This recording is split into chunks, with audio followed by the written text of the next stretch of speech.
Started.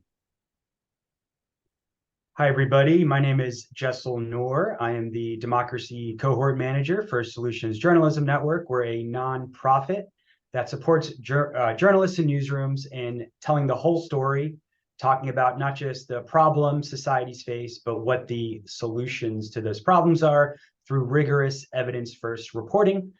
This is the second part of a four-part special series of webinars we're putting on.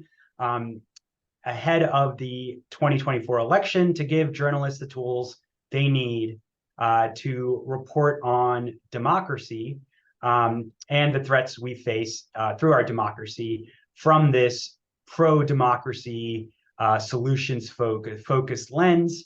The 2024 election cycle is already upon us, and experts are warning about the growing threats to U.S. democracy, yet questions remain whether U.S. political journalism has absorbed the lessons from recent elections, and whether it will continue to treat democracy as a spectator sport or change how it approaches covering elections.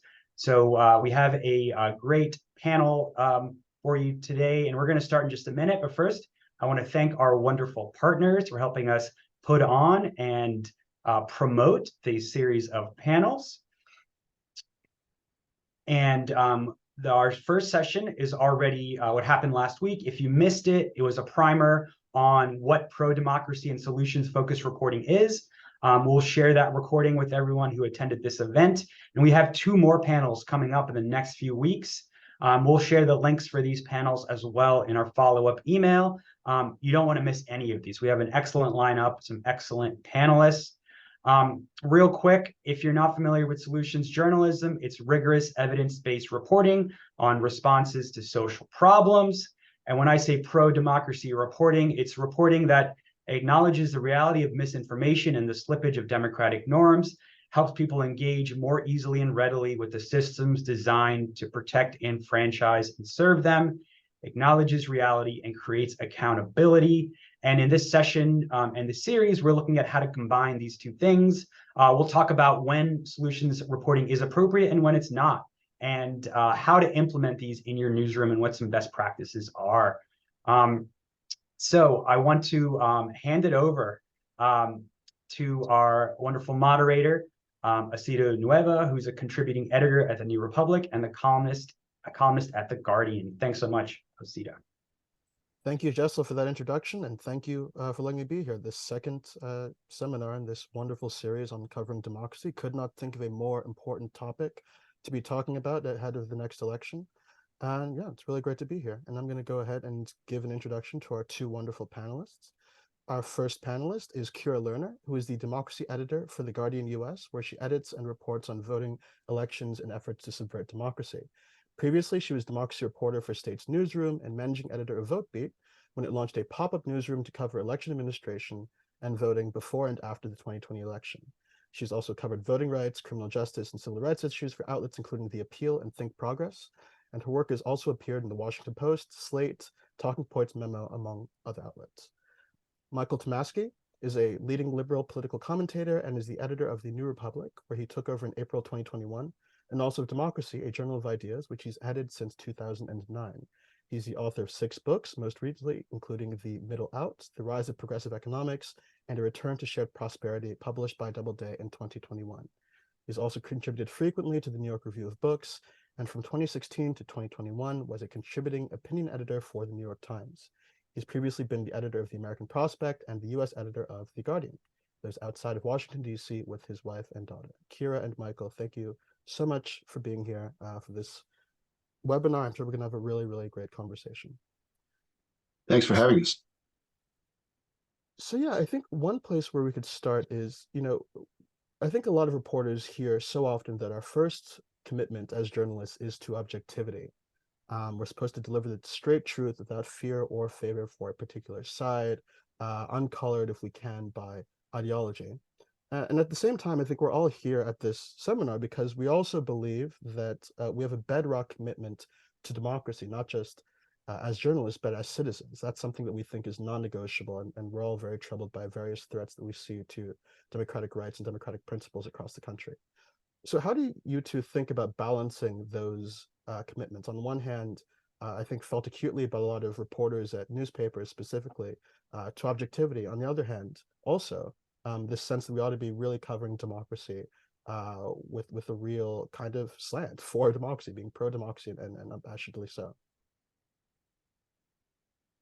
Yeah, well, first of all, thank you so much for having me, and I'm excited to be here to be talking about democracy in a quote unquote election off year. But obviously, as the democracy editor at The Guardian, this is something I'm always thinking about. And I think first and foremost, what we obviously think at The Guardian, having an entire democracy team of 6 to 8 reporters and editors, is that covering our democracy and threats to our democracy is not partisan. We believe that covering who's going to have access to the ballot, how they're going to vote, and the systems and mechanics behind that is just fundamental journalism. And while there may be efforts, especially since the 2020 election, to frame some of what we cover as partisan under the democracy umbrella, I think we just have to remember that it is such critical reporting, and we can't kind of be swayed by those arguments. And I think research shows that there's 64% of Americans think that our democracy is under threat. And we know that people think democracy is under threat for different reasons on different sides of the aisle. But when you take a step back, I think everyone wants coverage of what is going on with our democracy and the players that are working to undermine it. I don't know how many people had the privilege, or I guess the obligation, of watching the GOP primary debate on Fox News last week, but they framed it as democracy 2024. Here's what's at stake. So we know that on both sides of the aisle, this is what people are thinking about, and it's such a critical issue going into 2024. Hi, and thanks again for having me. It's really nice to be here with Kira and everyone. You know, I've watched over the last, I would say, not just since the rise of Donald Trump, but over the last 15 or so years, maybe even 20, that standard American repertorial objectivity has been challenged and has faced a lot of difficulties. Because, you know, if one side is saying that the grass is green and the sky is blue, and another side is saying that the grass is blue and the sky is green, it's not enough just to report both of those and let it go. And that's the situation, it seems to me, that mainstream journalists, and I'm not one now, but I used to be one when I was a young reporter. I was a political reporter and interviewed Democrats and Republicans alike, covered Democratic and Republican campaigns alike. Those were very different times. But, you know, we're in a space now where I think something more is demanded of objective journalism, which is to come in after the fact and say what's true, and try to say it in a way that's neutral, and try to say it in a way that's very fact-based and rigorous and you know, clinical, but still say it. And that means in reporting, I think it means demanding evidence, equally of both sides. Demand evidence from Democrats equally as from Republicans for their claims around election time about the vote, about you know, which votes count, or which interpretation of the outcome is legitimate, you know, so you know, make them produce evidence at the very least, and I think objective journalists should be willing to put in their copy when somebody says something that isn't true, just like, this is not true, or there is no evidence to suggest that this has any truth. So I think that's a duty that exists now that didn't exist some number of years ago. And, you know, it's going to make some people mad, but, you know, that's one way to manifest commitment to the truth and to democracy. Because objectivity doesn't just mean saying what everybody says without differentiating. Objectivity should mean commitment to truth. While we're talking about the culture of political reporting, one of the things that Jessel mentioned in his introduction is that there's often been a tendency across American political journalism to treat politics as a spectator sport, who's up, who's down, kind of as entertainment. And that's, doing a disservice to the reader and the viewer, even in the best of times. But, now in the times we're in, where so much is at stake, when democracy itself is at stake, it seems particularly important to push back against that culture. And to remind readers, how important these elections are, and the critical issues that are at hand. So how do you think about pushing back against sort of political reporting as entertainment at both of your outlets, and how would you encourage other reporters to push back against that as well, and cover democracy with the seriousness it deserves? Yeah, well, I'll start out by saying that I acknowledge that working at The Guardian, I'm kind of in a more privileged position when it comes to this question. We have a team dedicated to covering democracy and voting rights that's separate from our politics team. And obviously there's a lot of overlap, and we're constantly collaborating on stories and talking about coverage. But we really have dedicated a whole team of people to covering this issue on its own, and giving it the weight it deserves. And I know there's a growing number of national outlets and local that have done the same thing, especially since 2020. But when I started out as a reporter in DC, I was a political reporter, and I had the same demands that I'm sure a lot of you have, working for local outlets where an editor wants a story on polling or a specific Senate race or who's up and down in that race. And I know there's only so much you can push back when that's the demands of your newsroom. I will say that when I was in that position, I did as much as I could to carve out places and ways that I could also cover access to the ballot and voter suppression and voting while meeting those demands. So one of my first assignments was to cover a Senate race in South Dakota. And the race itself was not all that interesting to me. But while I was out there, I knew I was near a Native American reservation that was going to have all these issues, having a polling place located on the reservation versus off reservation, and all of the impacts that would have on who was able to have access to the ballot. So I pitched that story and did that in addition to the horse race coverage. So I think any way that you can kind of carve out places where stories like that would make sense is really great. And then in general, just like even when covering campaigns, I think centering the people impacted and who's going to be able to access the ballot and how is just like a really important way to move a story beyond horse race politics. Because at least to me, when I think about next year's presidential election, the horse race is not going to be that interesting. It's going to be a repeat of 2020. Like, we're going to see so many things we've seen before. I mean, of course, there's going to be like sensational headlines about what Trump's saying and about their age, and we can predict exactly what we're going to see, I think. Although I say that, and elections are always completely unpredictable.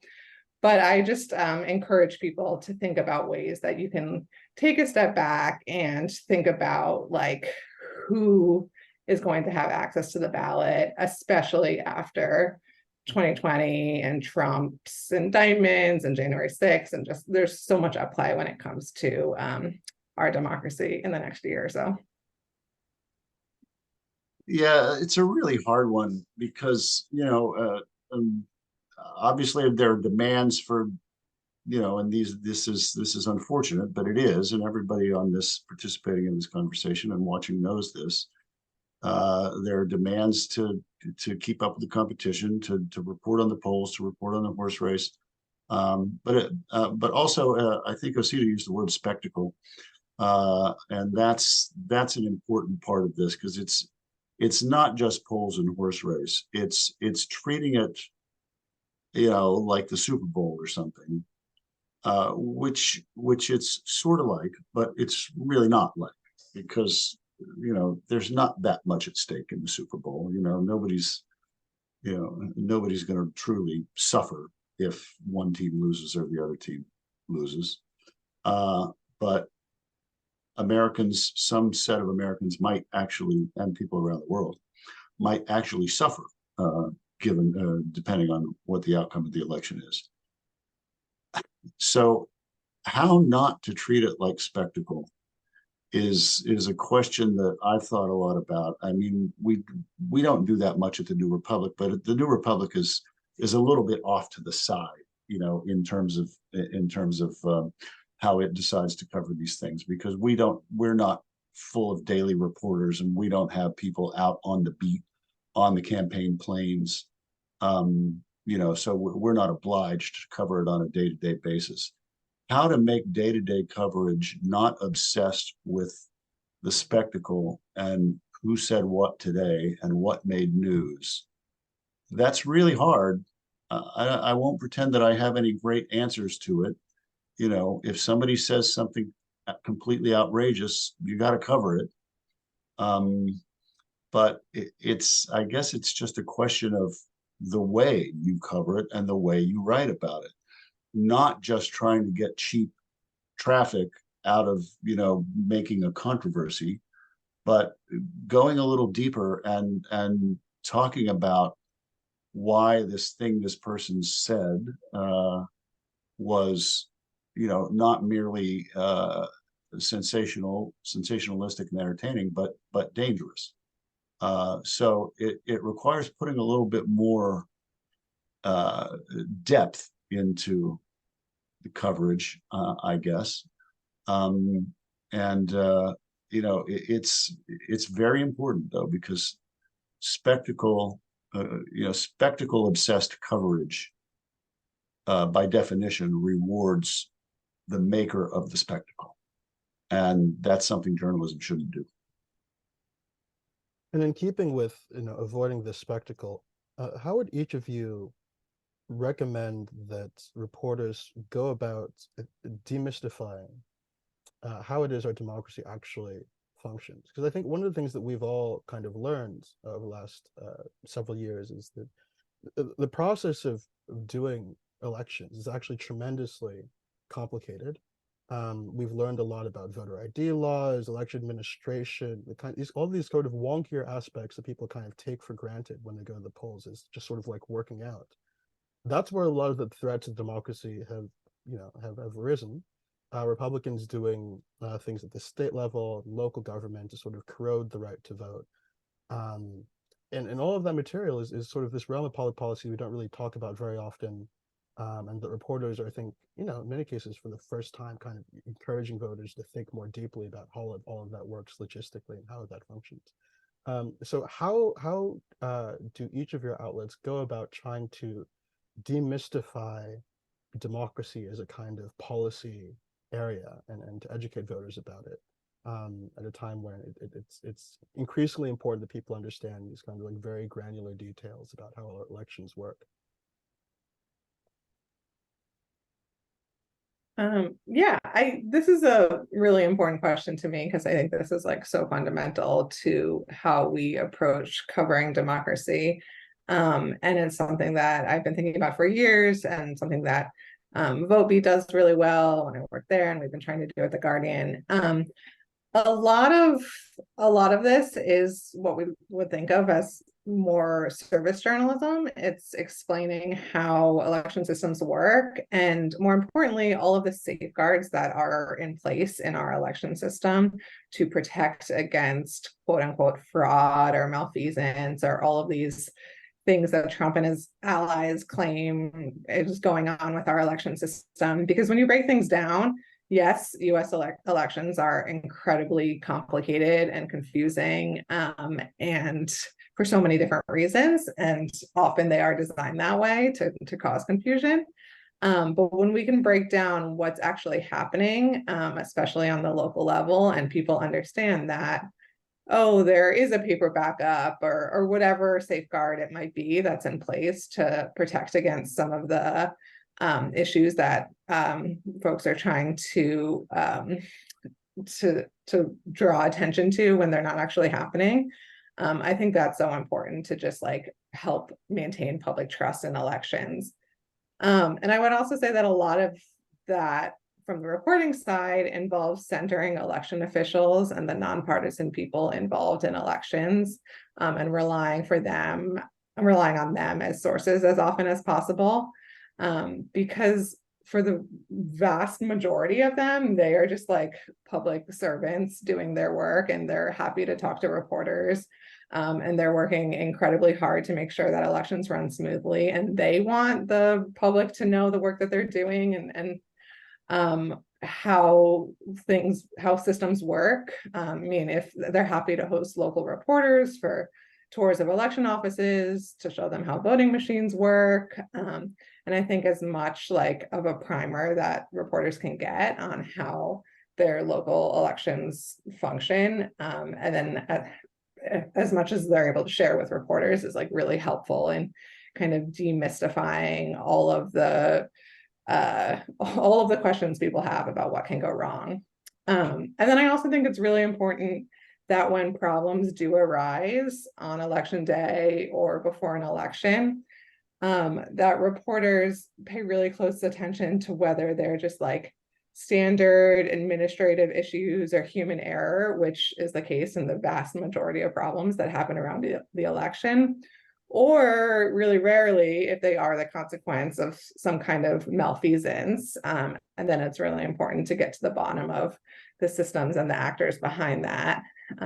But more often than not, it's a simple human error. And it's kind of the job of the reporter to break down how it happened, how it was fixed, and how the issue was caught. I think one specific thing that journalism, American journalism, political journalism ought to be looking at more closely and consistently and regularly is how local boards of elections work and how they make decisions and how they take their votes on administering elections. And that's something that I want to try to do. Haven't done with a whole lot of success so far, but there's a lot of time between now and next November. That's something that I want to do at the New Republic, is to find reporters who can do that kind of digging, because I think it's really, really important. It's really deeply obscure to most people. And it's the kind of thing that most newsrooms, in my experience anyway, just generally don't do because it's boring and they think people aren't going to read very much about it, or it's not going to get many clicks. And but man, it's where the action is. It's where the action is. So I got a tip a couple of months ago. One of our two parties in a Western state, I can't remember the exact details now, but it had some kind of machinations about, rejiggering the way a major county election board was structured to give it a clear advantage in case in the eventuality of a vote dispute. And just a couple of days ago, I heard another thing about an eastern state where something similar was happening. I suspect there's a lot of this going on around the country as everybody prepares for next year's election. And, I think it's just really important reporting to show people that, who sits on these boards, how do they get named to these boards, how do they take their votes, where are they at loggerheads, and how can it affect what happens on election day? It's a really very important area of reporting, and I think it's not enough just to do that story one time and let it go. It has to be revisited over and over and over and over again so that they know attention is being paid. Because anybody can laugh off one story, even if it's on the front page of the New York Times. It's one story. It's going to go away. Next week, everybody's going to be on to something else. So it just has to be hit consistently, which is another problem with journalism in general. You raise a complaint like that, and people say, "Oh, we covered that." Yeah, yes, they did, but they didn't bring consistent coverage to it. They didn't show their readers that the outlet, are really alarmed by this situation.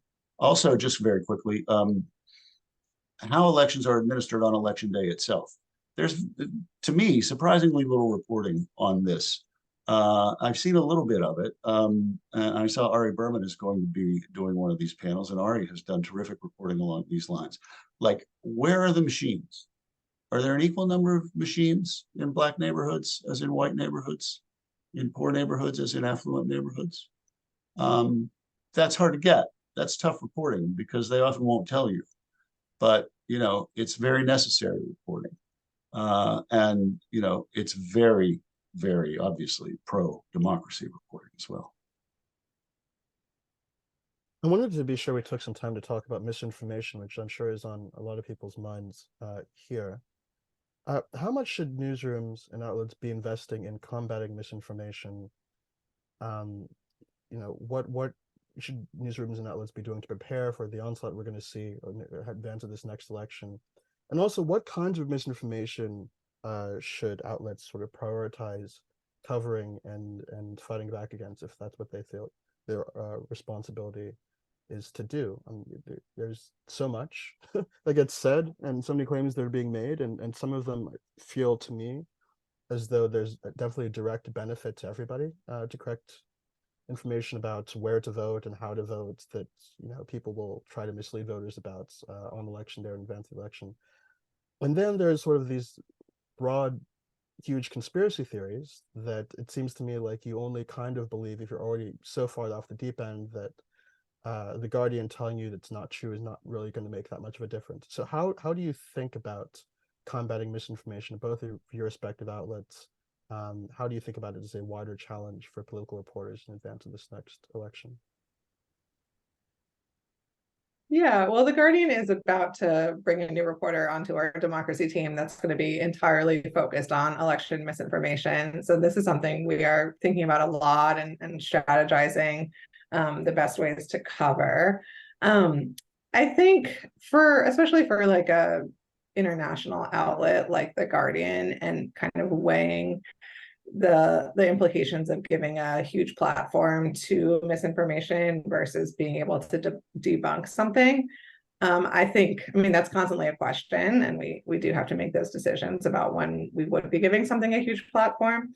But when something rises to the level of requiring to be debunked, I think our focus is on covering where the misinformation is coming from and who the people and systems and money behind that piece of information, who they are, and like how they're organizing, especially when it comes to misinformation that might be targeting specific communities, like Latino communities and border towns and that type of thing.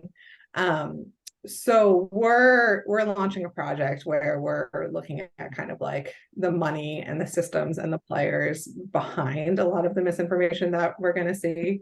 And that's not to say that we won't have stories focusing on specific like nuggets of misinformation and how they're impacting people, but I think those stories will be more about the people impacted and how they learned about it and how the misinformation is spreading more than it'll just be highlighting what is going around. And also just like something that I think we'll think about and other outlets should as well is not putting misinformation in a headline. That's something that kind of bothers me pretty often when I see that, because we know how many people are just going to see a headline and not click through. And even if a headline has like some context about it being false, and if you read it and you think this is so obviously not true, like election day is not on Wednesday, no one's going to believe this, still having it in a headline can be really problematic. So I would just caution people against that.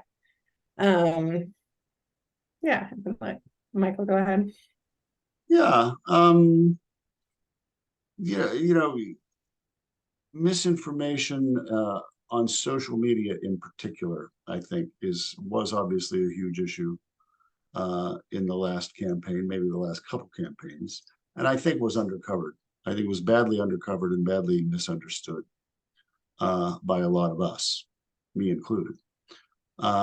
If I were running a newspaper, I mean, I don't think the New Republic really has the resources to do something like this, but if I were running a reasonably sized newspaper and had a reasonably sized newsroom budget, I don't think I'd even put a reporter on the campaign planes anymore.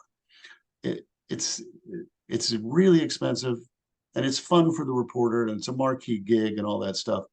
But like, I'd really rather spend that money developing a team of reporters devoted to ferreting out misinformation on social media, which I think is going to has the potential to have a very, very dramatic impact on this election. English language and Spanish language, and maybe other languages too. And I think, Spanish language, I think we have no idea what's going on on Facebook and other social media. Mainstream outlets have no sense of what's happening there. And that's something that I would put a lot of resources into if I were at a place that had them. Then there's just simple candidate misinformation too, coming out of the mouths of candidates. That's a little more straightforward and a little bit easier. But again, it's something that I think, it has to be done more insistently and consistently than most of us do it. It's not enough to weave into the 9th paragraph that Donald Trump said this thing that was outrageously not true. There should be a daily catalog, and Joe Biden too. Joe Biden's going to say false things too. There should be a daily catalog prominently placed in the newspaper or on the homepage that says, here's what was said yesterday by these people that just isn't true. We live in, this wouldn't have been necessary 30 years ago, but I think it's absolutely necessary today. Also, quickly just add, if I can, thinking about covering misinformation from like a solutions journalism perspective, I think what's different this election cycle is we know a little bit more about what to expect, and voters and grassroots organizers and nonprofits know what to expect when it comes to misinformation as well. So I think we're seeing more efforts to push back against misinformation on the grassroots level. We have a reporter in Wisconsin right now that's covering some of these groups that are holding these like small town halls to help voters understand what misinformation is and how to spot it.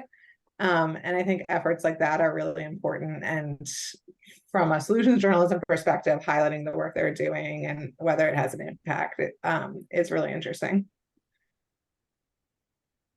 So I'm going to turn in just a second to questions from participants, both questions that were submitted in advance of this panel and questions that people have been submitting in the chat over the course of it. But before I do that, I just wanted to give each of you an opportunity to just sort of share maybe a couple of stories from your outlets that you think are indicative of the kind of democracy coverage you'd like to see going forward, both at your outlets and more broadly speaking, going to this next election. Are there particular stories that you think are worth talking about and shouting out? Yeah. We published a story yesterday that I actually think did a really good job of so many of the things we've been talking about. We had a reporter who's based in Georgia go to Coffee County, which you may have heard of as the place, the subject of the Trump's breach, and now the reason that several people in Fulton County are indicted and facing criminal penalties. But I think what happened in Coffee County, I think is still kind of there's the story. It's still a question for a lot of folks, but I hadn't seen any reporting on how it impacted people in the county itself. So we had a reporter go to a town hall that happened last weekend in the largest city in the county, which is a majority Black town of Douglas, and just talk to them about how they feel about the security of their elections moving forward. If they think that the Fulton County indictment is a step towards accountability, if it's enough, and just kind of like to get a sense of what it's like there on the ground moving forward and whether they kind of have trust in the 2024 election. So I thought it turned out really well and was a good example of taking something that like might be more quote unquote horse race. I don't know if like covering Trump indictments is exactly a horse race, but I know there's going to be a lot of pressure on political reporters everywhere to track each of his indictments and all of the court appearances and everything moving forward. But we were able to take a step back from that and see what it's really like on the ground in Coffee County. The New Republic is, it's an opinion journal. We certainly do reporting. You just look at this month's cover issue to see, if I may quickly plug it, some great reporting on the Claremont Institute by Catherine Stewart. So we do a mix of reporting and opinion. So I would say that our work along these lines has reflected that mix. I think during the aftermath of the 2020 election, when I was not yet the editor of TNR, but looking back, there were some good pieces by some of our people. Just looking over some of looking skeptically at some of the things that Trump was arguing. And a good piece comes to mind by Matt Ford, who is currently our Supreme Court and Justice correspondent, that really was nicely outside the box about how to fix the House of Representatives, and it reported argument for proportional representation. And this is another idea I'd quickly plug, that when we think about democracy, we shouldn't think just about the system that's been handed to us. There are a lot of other ways in the world that people practice democracy, and ours is kind of weird. The Electoral College is weird. The Senate is weird. First past the post single member districts are not the norm by any stretch of the imagination. We're having that conversation in the United States now, and that's a good conversation to have, and I think we should have a lot more of it. And it's the role of magazines like the New Republic to foster that kind of conversation. Matt's piece did that in 2020, but we plan to do a lot more of that sort of thing. And then I would just quickly say,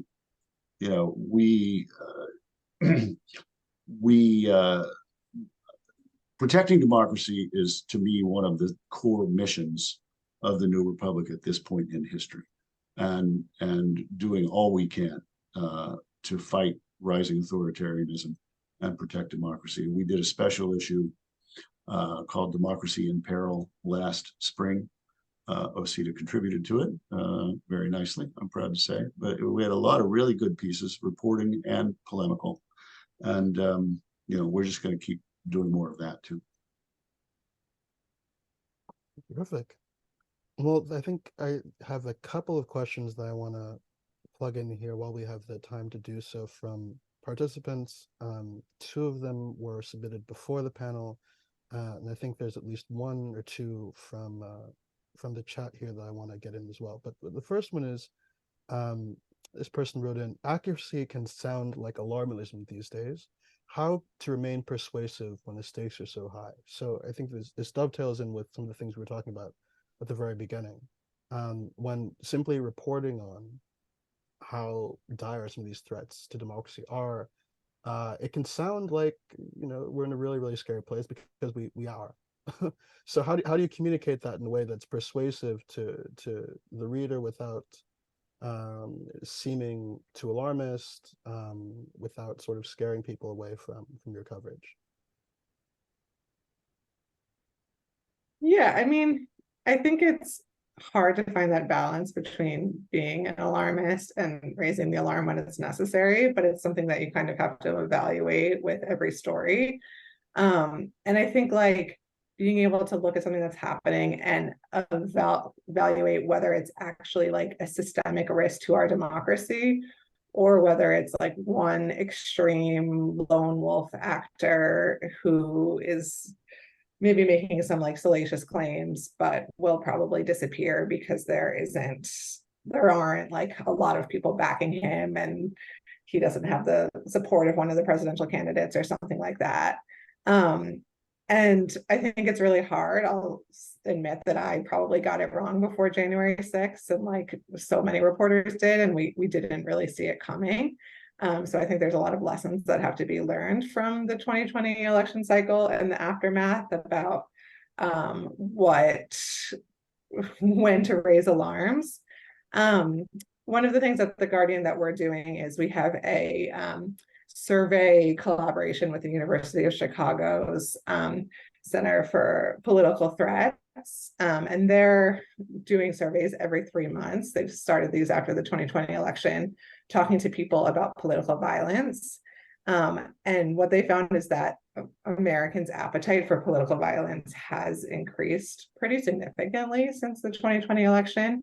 And with each Trump indictment, that does go up. So it's really easy to raise alarms and have headlines like 57% of Americans think political violence is warranted for some reason or another. The 57 was just off the top of my head. I don't have the survey in front of me, but one of the things that we kind of like to reiterate in all of that reporting is that just because there's an appetite for violence doesn't mean there's like the spark or like the trigger to set them off. And January 6th was an example of an incident where there were people who were hungry and like ready for violence. And then there was also Donald Trump speaking at the US Capitol being like the trigger that set them off. And so we have to like keep our eyes out for situations where those things are happening in tandem again. But just because there are people maybe on Truth Social or far right channels calling for violence doesn't mean that it's actually going to happen. To refrain from sounding alarmist, it's hard. It's hard because most people don't take these things that seriously. This is the United States of America. It's been a democracy for nearly 250 years.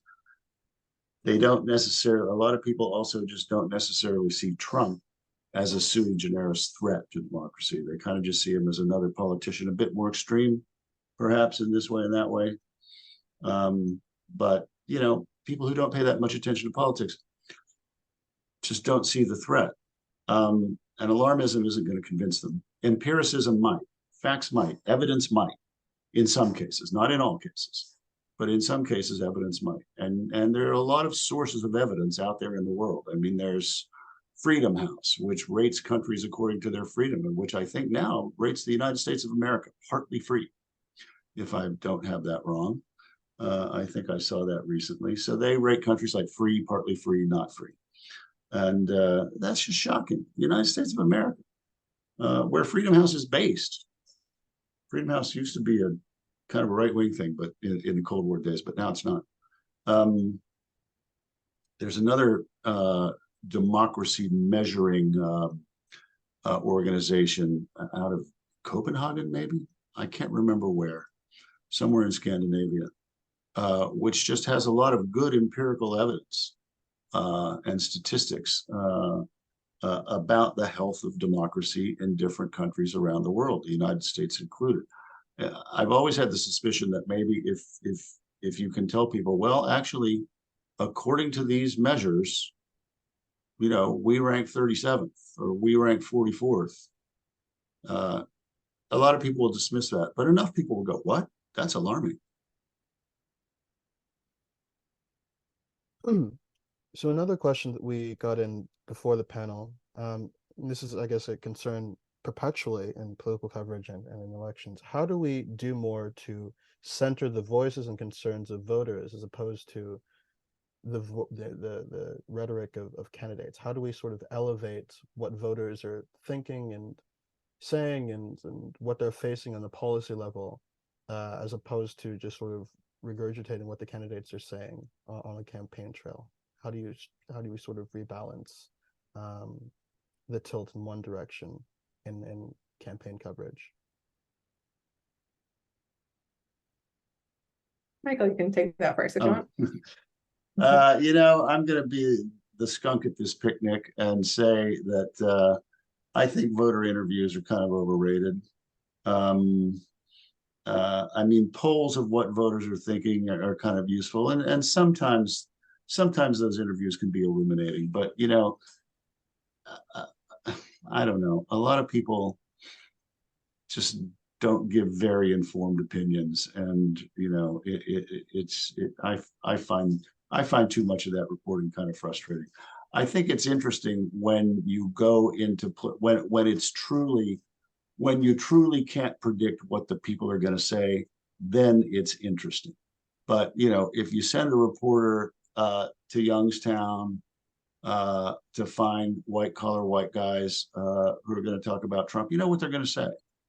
Ditto if you send somebody into to the Berkeley, California to ask them about Trump, you know what they're going to say, or about Biden. So I think those kinds of things have value really only when you genuinely don't know what you're going to hear. Yeah, I think about this question a little bit differently, but it's a different question when you're getting at covering voting rights and voter suppression and things from that angle. And it's way more about people impacted by election law and voting policy, and not about like going to a Panera in Ohio and talking to the first person you see about their misinformed opinions of the election. And I think a lot of that involves having people covering these issues that are really sourced up in their local communities, or who like get out of DC or New York or whatever it might be, and do the work to find people impacted. And yeah, I mean, I think at least at The Guardian, we find that our stories do much better and resonate much more with readers when we can talk about how a specific policy is impacting real people. It's one thing to say that voters are being criminalized and we're worried about prosecutors using the tools at their disposal to go after people who made mistakes for voter fraud. But it's another thing to do a whole series of stories on a woman in Tennessee that was actually jailed for mistakenly casting a ballot when she had a felony conviction, which is something we did within the last few years, and the type of reporting that we like hope to continue to do as much as possible. So yeah, I mean, I think sharing the human side of policy at the state level and national is just like our way of centering voters. And then one last question, which came to us in a chat over the last hour. And this is really, I guess, a policy question about journalism, specifically radio and television journalism. I'm curious how each of you in your roles / perspectives see the equal time rules needing to evolve in our current political climate / battle against misinformation and spectacle. So basically, is there anything in our communications regulatory regime that might be changed in order to fight the battle against misinformation? Again, I think we're really talking mostly about television and radio news. Do either of you think about that question? Have any sort of policy recommendations on that front? I think about it some. I mean, I think about, the fairness doctrine is dead. Killed off by the Obama administration, incidentally, when it was already like, on life support, and there was he didn't feel he didn't want to put any political capital into trying to save it. I'd be for the fairness doctrine. I mean, that would create howls of protest from the right. And some of those protests actually would maybe be kind of legitimate, I guess. I mean, on the AM radio dial, for example, there are audiences to support tons of right-wing talk. I doubt there are audiences to support tons of liberal left-wing talk. So you probably have to make allowances for that. But in terms of the amount of time candidates get, I'd be all for a fairness doctrine. I mean, Trump got 4 times the airtime that Hillary Clinton got in 2016. It had to have some effect. So, I think the fairness doctrine, if you go back and look at the roots of it and why it was instituted and how it worked from the 1930s until the 1980s, I think it worked. It's too bad it's gone. Yeah, it's an interesting question. And I kind of agree with what Michael has said, but I think part of it is just that like our media ecosystem is so different now than it has been for past elections. And as much as you may try to strive for equal time, I mean, people are going to turn to getting their news from Steve Bannon's Rumble channel if that's what they want to watch. And so I just think that like we have to be aware that we're heading into an election in a world in which a lot of right-wing voters don't even trust Fox News anymore. And so things just look really different, and we can't just focus on who's getting airtime on the mainstream networks. And at The Guardian, we're having conversations about whether to even cover, I mean, we'll cover every debate, but how to give them coverage, and whether like our traditional way of covering a political debate even makes sense anymore, given that the leading candidate isn't showing up. So just like some of the standards that people have used for covering campaigns for like so many decades are just all being questioned in this election cycle. Yeah, I think that is about all we have time for. Michael and Kira, thank you so much for what has been a truly great conversation. And I think Jessel's got a couple of notes for us before we go. Yeah, thank you all for joining us today. We'll be following up with you with some resources coming out of this discussion. If you have any questions, feel free to reach out to me at my email, jessel@solutionsjournalism.org. And we have a couple of sessions coming up. You don't want to miss those.